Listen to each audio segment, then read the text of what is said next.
is up, ladies and gentlemen? We are back. We are live. It is a Freight Coach podcast, the top podcast in transportation, coming to you guys every single weekday, 8:30 a.m. Pacific, 10:30 Central, to break down some industry headlines. But most importantly, you guys provide some actual insight into what you can do with all of this information.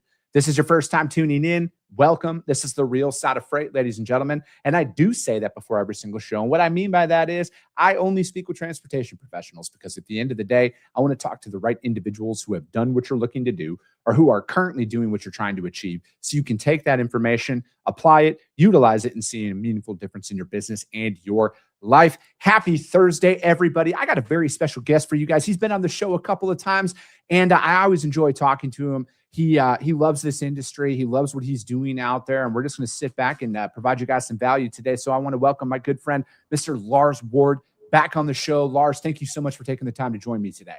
Hey, pleasure's all mine. I'm looking forward to hanging out. We've already been getting into it today, so this is going to be a great conversation. I think next time I'm just going to hit go live right away, and we're not even going to talk behind the scenes, because we could just go on for, forever about this stuff, man. But dude, what's new, man? How's everything going in your world? Everything's been going great.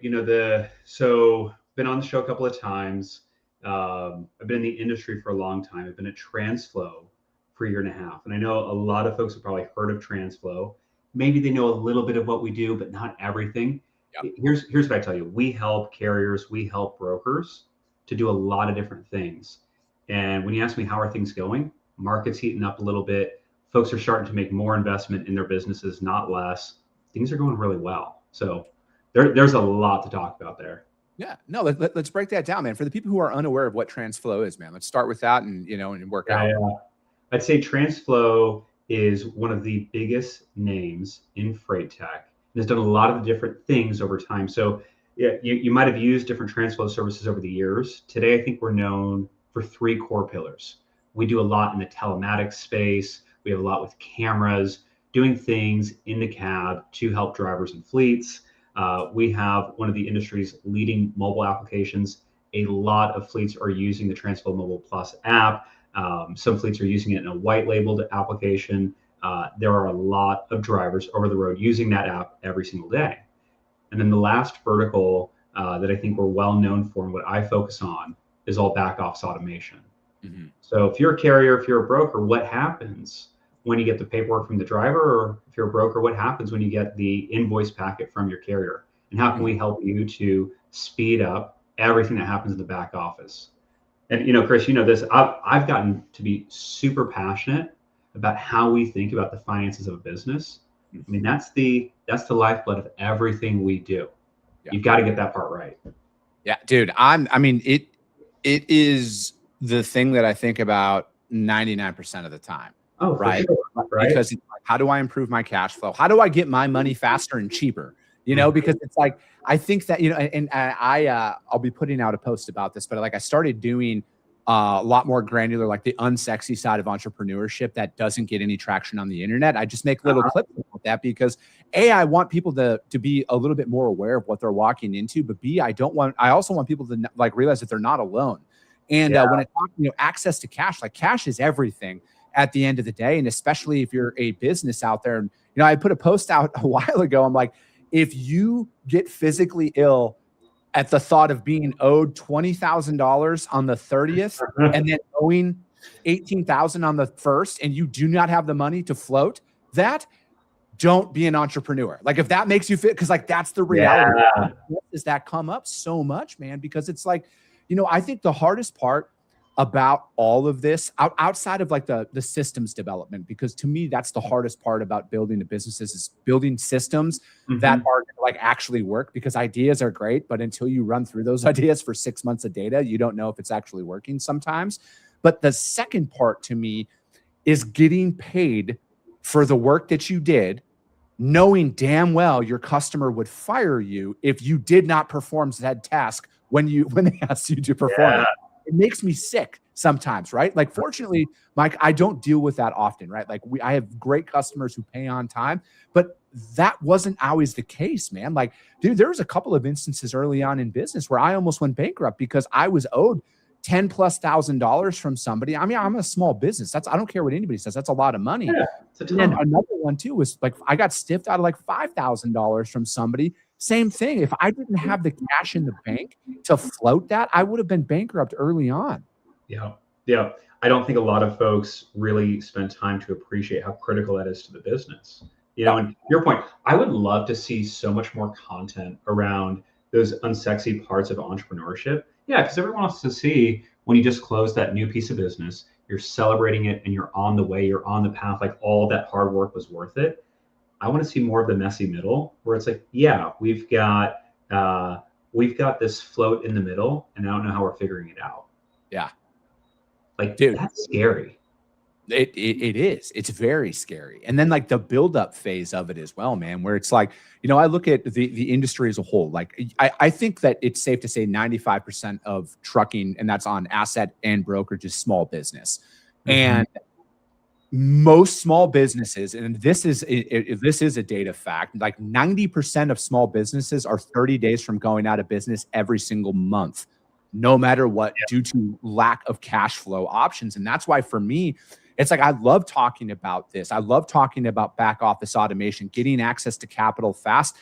Heck, man, sometimes some businesses don't even realize you're actually making it difficult for your customers to pay you. Like, why don't you have a digital option for it? Why are you, you know, so it's little things like that, where it's like when you're sitting down and you're breaking things apart, where it's like, hey, a little automation behind the scenes can get you paid a lot faster.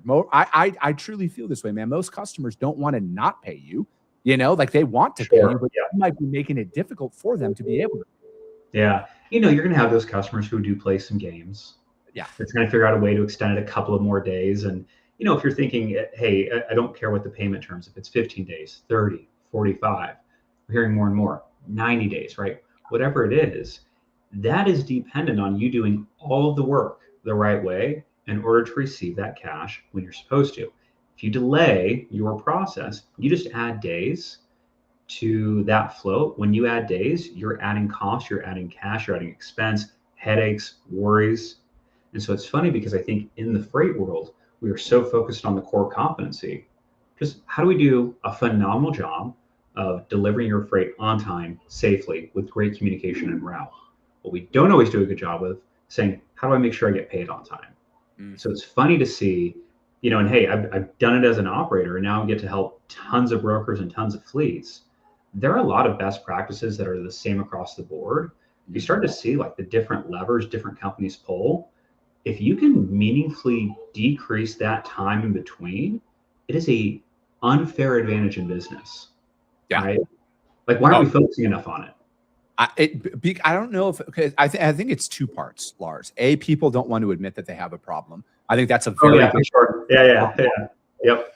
And then on top of it, they're afraid to have these conversations with individuals, because if you look at the financials, I would all but guarantee every single operator has been screwed in some level by, whether it be a lender, bank, whatever. So like, they're very protective of that.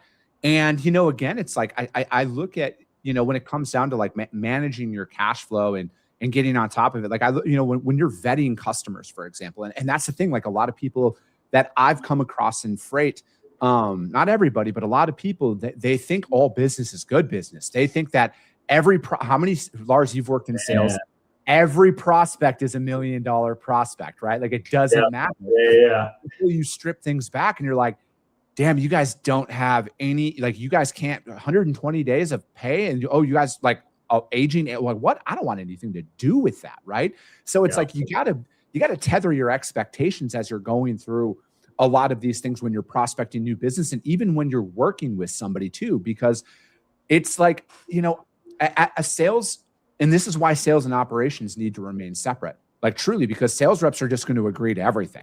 Hey, I need another 30 days. Oh, we'll get you 90 days to pay. Don't worry. But then before you know it, you have no days to pay because you told them 24 months. And then, you know, like, you need that checks and balance. You need operations to come in and hold that accountable, because I've seen this happen too, man. You go and you work with somebody for a year or two, and then that business starts having cash flow issues, and then their days to pay start to increase. And then again, like, you got to have somebody who's not emotionally attached to the transaction, managing that side of it, because otherwise you're just going to want to say yes to everything. Yeah. It's tough. So I had felt that pain as a sales leader so many times where it's like, well, can I give this customer a little bit more credit? Yeah, we don't feel comfortable doing that, right? Hey, can we agree on these terms? They're pushing it out a little bit. Well, it's like, all right, but then we have to charge for it. There's a way to say yes, but then how do we compensate for that? And then that becomes a business rub.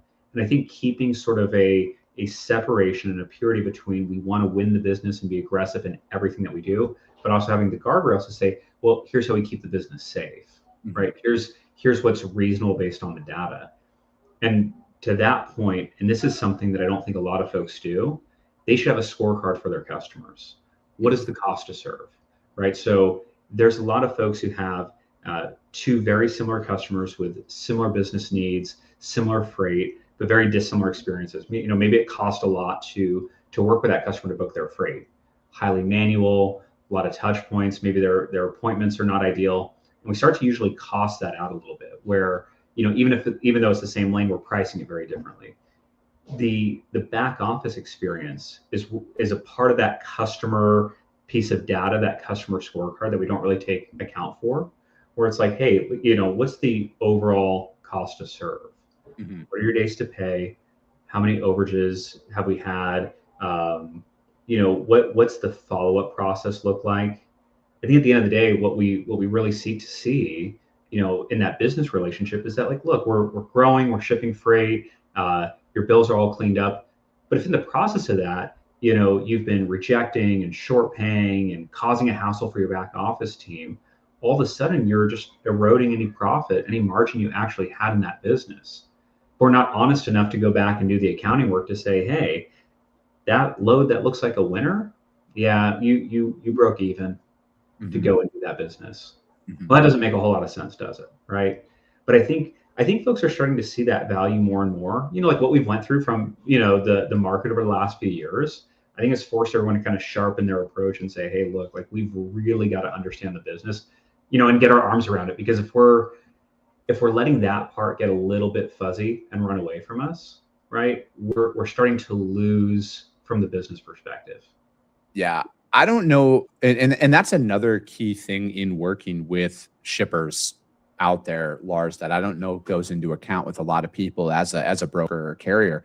How easy, like how dialed in is your back office? Because I think that being able to service a customer obviously is going to be priority number one. I think being able to bill them properly is like number two on the list. Like, if you are a mess to work with behind the scenes, they won't work with you, right? And that's one of those things where it's like, I think now with the key point in automation is you don't need 2 to 3 people to do that job anymore, right? Like, you can put key automation software in place to where it's like, as soon as that driver uploads that POD, you could probably generate an invoice and then send it off to the customer all within 5 seconds, right? And then especially if you're an owner operator or a small fleet, which 97% of the trucks on the road are 10 truck or less operations. And it's like, how awesome would it be for that dispatcher who's managing 7 drivers out there, that the driver, as soon as they've delivered the load, they can snap a photo of that POD and it can auto generate an invoice. You can double check it quick, boom, send it off to your customer, because it's not 30 days from when the day delivered. It's 30 days after you actually invoice them. If you don't invoice your customers for 2 weeks, you've naturally given yourself a 45 days to pay window inadvertently. Yep. I know you're spot on. So it's easy to think about it from the large carrier perspective, from the broker perspective. If you're a small trucker out there, you are losing out on a huge opportunity to improve your business by speeding up that process. Yeah. It's not just as soon as you get the POD, send it in, and the invoice might follow a few days later. We see that all the time, right? The real win should be, how do I invoice as quickly as possible? If you're a small trucking company, you don't want to go and float that cash. You're not a bank, right? Go get paid for the work you did. Get paid as quickly as you can. Yeah. That's the thing, man, is I feel like, and again, that's another one of those learning situations that you kind of find yourself in, and where it's like, I look at it where, a lot of people, when you're building up your organization, you look at non-revenue producing seats as almost like, I don't want to invest in that right now. You know, again, because I'll just call it what it is. When you're bootstrapping something up from the ground, you need performers generating revenue for your company, and you look at your business in a different light early on. I'm not saying everybody does, but this is a natural thought where like, why would I put somebody in that seat? I'll just do it, right? As the dispatch sales rep, you know, head of sales for the brokerage, I'll do all the invoicing, I'll do all of that stuff because like I can't afford to bring in another seat. And now there's so much tools at people's disposals that I don't even think that they're aware of. And you know, like we were talking before we started recording, and I've said this on the show, and I just replied to somebody's post about this yesterday. My bold goal is to build $100 million operation with 10 people. I think it is not an afterthought anymore. Like with where things are today, I think it can be done. But with where things are trending with AI and automation in the next 12 months, it's going to be a guarantee that it's going to happen. Yeah. The way technology is moving right now is so exciting because we don't know what options, what tools, what we'll be able to do in just a couple short years, right? And so I think that theme is something we're going to see playing out. But, hey, just to bring it into what I'm seeing right now, I work with a lot of back office teams that have probably, as the market contracted, saw their freight volumes go down. Maybe they had to let a few people go. Then they stabilize things. They really focus on their process, right? And, they got pretty lean and mean. And now as volumes are starting to come back for a lot of providers, they're starting to see, some green shoots in the market. Things are heating up. They're feeling pain again. They're feeling pressure. They're like, oh, maybe do we need to add headcount?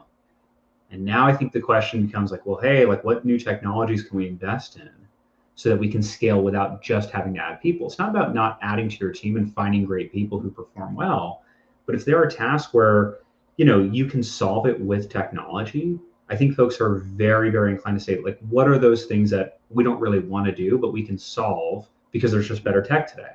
I'm seeing a huge trend in that right now. Folks are, Chris, this part's really cool. I've had just countless conversations of, with brokers, with fleets who said, this is something we want to do from a technology standpoint. We need to wait a little while. And then they've come back to me saying, hey, the market is moving more quickly than we anticipated. Let's speed that conversation up. We need the ability to scale sooner, not later. No, I agree. I think that now is, like the thing that I'm most excited about with where technology is I think the true like hustlers, the true high performers are going to thrive out here. And like, cause I believe in a meritocracy, right? Like I believe everybody should be compensated on the work and effort that they put forward out there. Now with the right tech and automation behind the scenes, it's only going to amplify you. Right. And it's like the people who should be worried are the ones who are floating by, the ones who are notoriously taking extra time to do tasks to fill up their workday. Otherwise, so it's like, that's where I think it's going to come in. But it's like, if you look at the ultimate profitability of a trucking company, margins are razor thin. All right. Like in most businesses, margins are razor thin.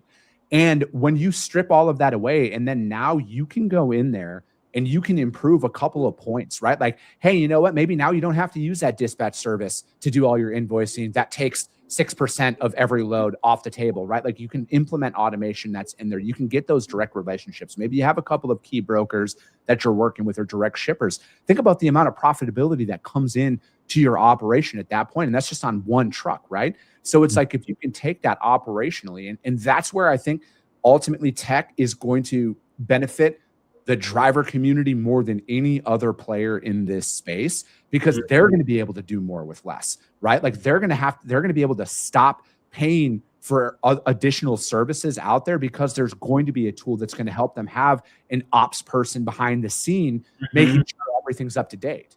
Yeah, no, I think it's a really cool sort of angle to think about that owner operator as a business owner who today has to outsource so much of what they do, right? And maybe you're not an owner. Hey, maybe you got 10 trucks, 20 trucks. That's great. How much have you had to farm out and outsource? And with new technology, what's coming in? Like, what are you going to be able to do? Because I think if you're a driver out there, you're working hard, you should be able to keep as much of that money as you can. It should be a job where it's like, hey, like I think we as an industry have done a bad job in recent years on making this a very compelling and rewarding career for the drivers, right? So we've talked a lot about like, hey, how do we make it better? And and what are some things that we do. I've been in the industry for about 15 years, and I feel like that story has been the same, but there's not been a lot of, material change for the drivers, despite a lot of the technology that's come into the space. And I do think what we're seeing right now, to your point, Chris, it's like, hey, I think it's going to be very empowering for the driver community specifically, because what's happening is we're not looking at technology as solutions only for the largest companies, only for the enterprise. We're looking at a lot of these tools to say, hey, this is going to empower you more effectively to keep more of the pie that you deserve, right? Mm-hmm. That part's huge. Mm-hmm. What are some of those things out there that you guys have identified as one of the key, we'll call it the key things that like eat up the most profit for a trucking company? Oh man. This is probably a little bit outside of what I focus on at Transflo. But if I was just thinking, you and I were talking, it's like, hey, like where does profit kind of leak out? I still think it's in the operational sort of X's and O's of the business, right? So I was talking to a broker and owner of a pretty large brokerage, and one of the market trends that he's observed is that as fuel prices were increasing earlier this year, what he saw is that fleets were less likely to deadhead for freight. Mm-hmm. So the further you had to deadhead, the further you were experiencing the short-term cost of fuel. And you saw a lot of small truckers, hey, they were just eating through their fuel credit, right? That was something not a lot of people talked about, that as rates were increasing, or I should say, sorry, as fuel prices were increasing, rates were not increasing as quickly earlier this year. Yep. We were celebrating some of that as an industry while the small truckers were struggling, right? Oh, dude, I talked about that on the show. That was like, because a lot of our core carriers, they had all said that. They're like, hey, listen, I can't afford to drive out west anymore because it's $8 a gallon to fill up in California as opposed to $4 a gallon here in the Midwest. And then on top of that, they're like, I'm waiting for a credit increase from my bank, for my fuel card provide, like everything. They're like, I am burning through 6 weeks of fuel in 3 weeks now with where fuel prices are. They're like, I might be out of business if these rates don't catch up soon enough, right? And it's like, and that is another thing that, again, most brokers don't think about. And again, I get it. Brokers don't need to know what it costs to run a truck. That is not their job. I always thought that is such a terrible argument. You should know what it costs to run a truck. No, you should know that. That's why you own the truck. Yeah. But it's like, on top of that, though, brokers do need to be aware that there are a lot of cost factors that come into how these drivers price out their services. And when you hear that, where it's like, from a fuel perspective, that is the biggest short-term expense for most trucking companies, right? Because it's like they're filling up every 3 days. And if it goes from $1,200 to $1,700, and then if, again, you look at a line of credit, you look at a fuel card, all that eats up quick, and then compound that times, 10, 20, 30 trucks. We're looking at an additional $60,000 to $80,000 a month in expenses just with fuel. Yep. So when we think about, hey, like where does the profit leak out of the business? Yeah. There's so many things we can do to improve elements of it. The biggest driver is going to be how have you design the operation? What's the efficiency of the trucks? How many miles are you getting? At what rates? In what markets? How do you pick your spots? Who are you partnering with? For a lot of folks, like, and hey, here's one of the tough things about trucking, Chris, right? Like, let's just think about an owner op. First week of the month, you killed it. Ran great miles, good loads, good pay. Okay, but then fuel's kind of creeping up a little bit. Maybe you had a breakdown. Well, how much time did you lose on that breakdown? A couple hours, a couple days? How much did it cost you, right? Hey, bad load, working with the wrong broker, a new broker. They told you it was first come, first serve. That wasn't true. You just laid over for a whole day, but don't worry, they gave you $150. Hey, you start heading out. You're late on your delivery. You laid over for the weekend, right? And a couple of misses on an individual truck level, just a couple of misses over the course of a month, 1 day, 2 days, 3 days here, and what was looking like a great month, right? It's kind of just pulled away from you. It's taken away. And that same truth, like that same principle, that applies as you scale. It doesn't matter if you have 1 truck, 10 trucks, 100, 1,000 trucks. It doesn't matter, right? If you don't get those little pieces right, it is a thin margin business that we're doing. If everything goes well, you're going to be doing great things are, like when things are working the way they should, trucking can be very profitable. The problem is things never work the way we plan over the road when life hits you, right? And so Yeah. I think that I don't want this to sound negative, because there's been so much work to be operationally efficient, to be lean and mean over the last couple of years, and to do a great job there. But it is still the biggest challenge and the biggest opportunity for truckers. Full stop. Biggest challenge and the biggest opportunity. Yeah. A really good friend of mine is the CFO of a couple $100 million company. And he's not even in freight. And he told me, he said, the biggest mistake most business owners make is when they're looking at their expenses, they look at it from a top down approach. They look at the biggest expenses down to the small. He says, you got to look at those small to the top, because he's like, how many services do you sign up for that you forget about? And then it's like, again, you look at streaming. I always equate it to streaming services. Oh, $8.99 here, $13.99 there. Most people don't think about that. But when you add that all up, we're talking about thousands and thousands of dollars a year of things you're paying for that you're not actually utilizing inside of your business. And so after getting to know him very well over these past couple of years, I literally look at my P&L on a monthly basis, but I go through it with a fine-tooth comb every 30 days. And everything I see, I go to my team. Hey, are we using this still? Are we using this still? What percentage of your day are you using it? Because if we're not using it, 75% of the time, we shouldn't be paying for it. And I attack it because, again, if I look at my largest expenses, we look at rent, salary, insurance, all of that stuff. Those are very obvious fixed costs that are going to be coming against my P&L every single month. What are those variable costs? What are those small ones that creep in? That kills your profitability stretched out over a 12 or a 24-month period. It's funny because I love the real life example. Chris, I'm pretty sure you don't have any subscriptions you're paying for, any streaming services that you forgot about after that conversation, right? Yeah, right. I got rid of everything. Yeah. Which, I mean, hey, same here, right? But I can't tell you the number of businesses I talk to, and they tell me that they've got services they've had for years that they don't know what value they're getting out of it anymore. But someone else signed the contract. It maybe touches some piece of their business that they haven't taken a look at in a few years. And so another trend that I'm seeing, I don't know if you've heard this from too many folks, but again, it does come back to AI. We're seeing new technology do things we haven't seen before. And what it's causing a lot of folks to do is really question their business and say, hey, where do we need to modernize? What do we need to review and be very intentional about? Because we start building for the next couple of years, we can't just do it with technology that we bought that's old, that's stale now, and that we're not using anymore. And so it's really been fascinating to watch, because everyone's approaching this a little bit different, but how do you modernize for the next couple of years? And I've heard that trend come up over and over again, where it seems like there is a very, very specific focus on it this year, on like, hey, last couple of years with AI, we started playing with chatbots, we were starting to make funny pictures, all of that was great. Now we're seeing real business outcomes. How are we going to modernize? How are we going to get ready for the next couple of years? Yeah. No, I think that another thing a lot of people need to look at here is what, like, with some of your contracts that you're under, you're talking about, whether it's with a software or a lease or something like that, renegotiate. All right. Bring it to their attention. Go in there. When's the last, again, I push back on everybody. I'm sure the people who do my insurance hate me, because it's like every time they come in, they're like, oh, it's going to be this. I'm like, why? Like, I will push back on literally everything, because every dollar counts.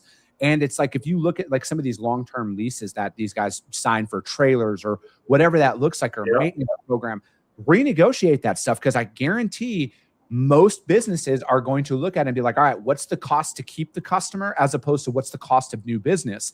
And as somebody who develops business for my literal job right now, I know the costs incurred to get one new customer. And I'm not saying you're going to go in there and cut everything in half or anything like that. But if you haven't renegotiated your deals and it's been a couple of years and you're just one of those cash cow customers where they just like, oh, they'll just keep renewing, start there and work your way back. Like, you got to fight for that stuff. There are competitors in every vertical of every space. It doesn't matter what part of the country you live in.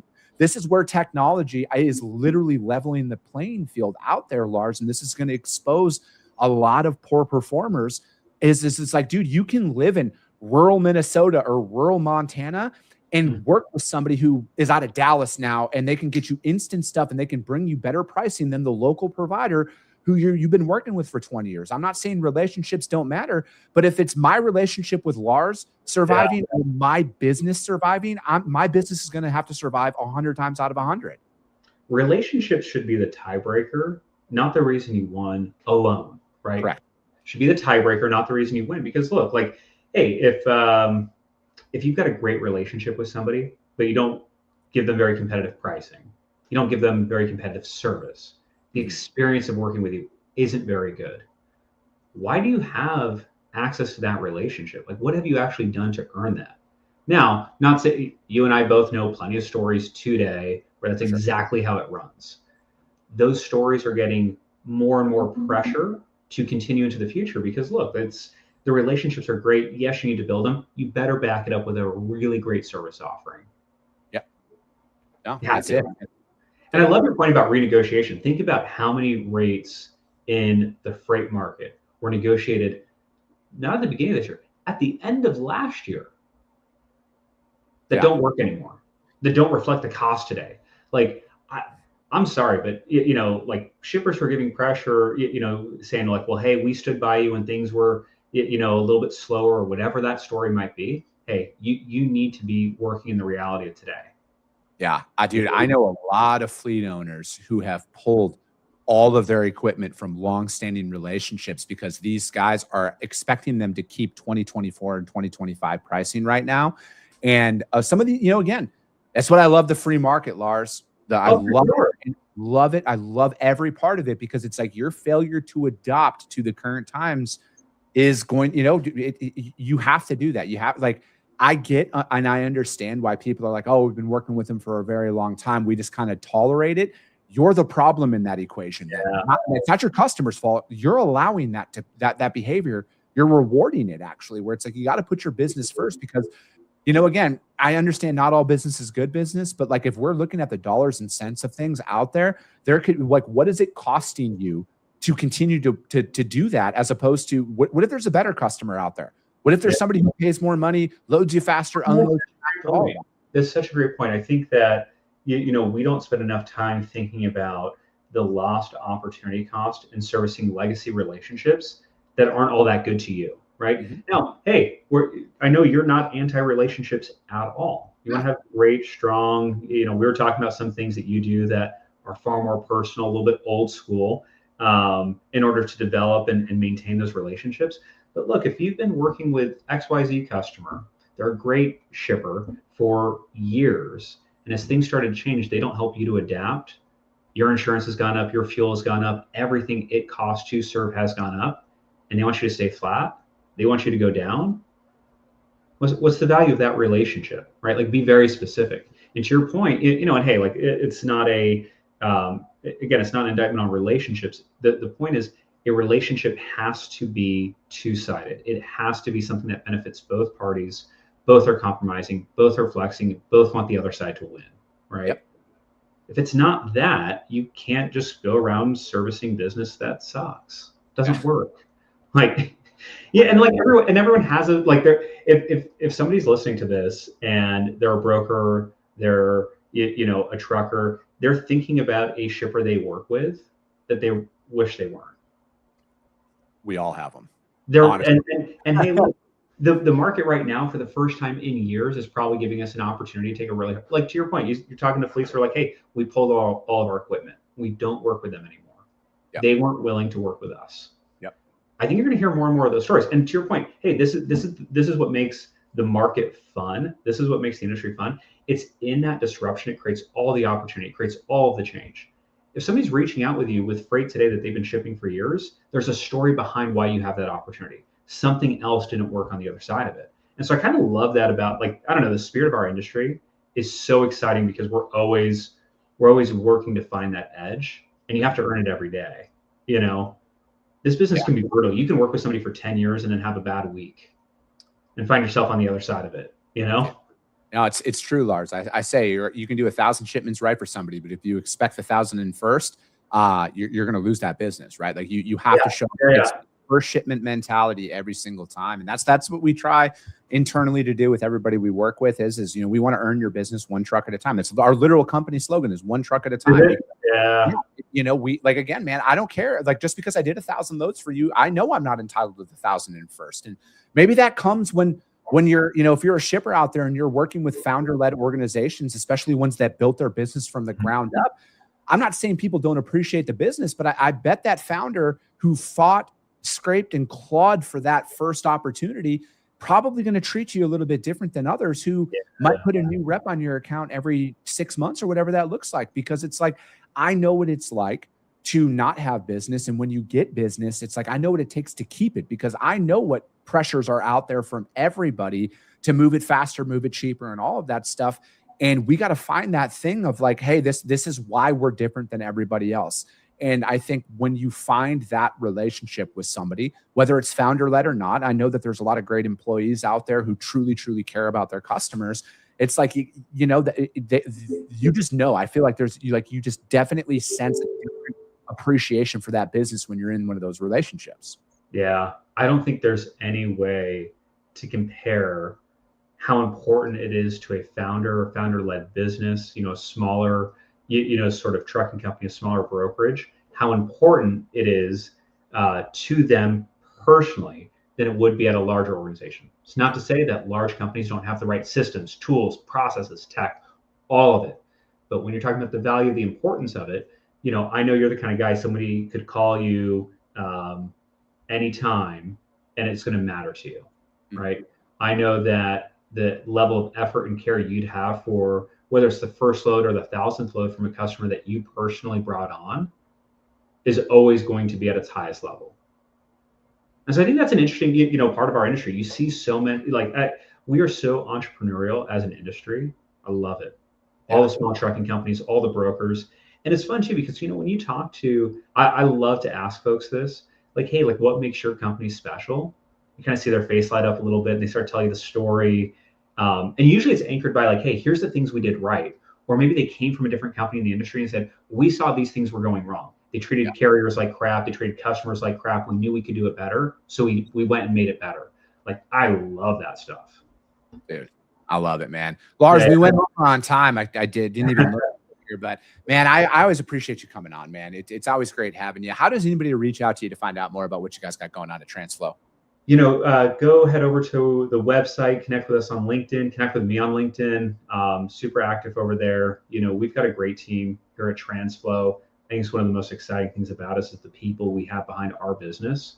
We've transformed, we've evolved, in so many of the things that we do. And right now, I think if you're looking at the back office, if cash flow is important to you, I think we have some of the best solutions out there. So be great to connect with anybody and keep the conversation going.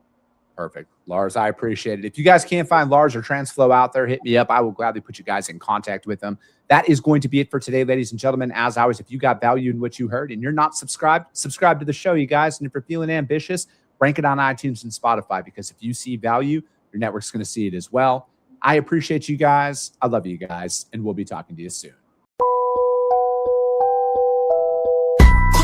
Came back with a bang, window down, yelling out money, anything. Ayy, ooh, got the foot on the gas, pedal to the metal when I'm getting to the bag. Ayy, got the foot on the gas, pedal to the metal when the lane moving.